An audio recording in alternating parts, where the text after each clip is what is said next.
When trying to form my own opinion over DDT, initially it was really easy for me to get on board with the prospect of it being bad, considering I'm an environmental studies major. When I found out that there was so much opposition towards Rachel Carson, I began to question what I had previously thought. I was surprised by the tactics of the Rachel Was Wrong website.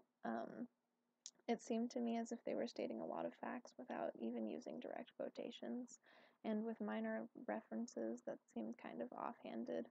That came off to me as unreliable right off the bat. That website said that the EPA had done extensive research regarding the harm that DDT was capable of and determined that even in large doses it was safe for people. That was not only not a direct quote, it was also blatantly wrong, which was proven by the President's Science Advisory Committee that was quoted in the Merchants of a Doubt article that we read.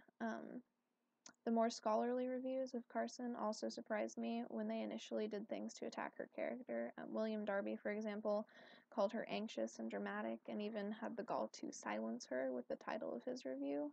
His article was clearly representative of the times in that it was blatantly misogynistic. I even found remnants of these kinds of lowly attacks in the other authors who opposed her, which weakened their arguments to me significantly. Although, despite this, the reviewers were rightfully qualified to be talking about what they were, so it was kind of hard for me to initially write off what they were saying just because they were being unnecessarily rude. I think they made their arguments in the least powerful way that they possibly could with all of the qualifications that they had.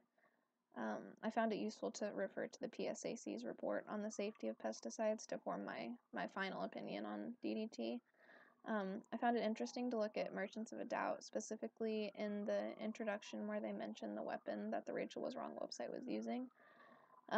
They said that people today, in order to achieve some sort of political action, are quick to stir up decadal arguments to weaken people's faith in regulation. It made it easy to look at the Rachel Was Wrong website with a bit of a filter.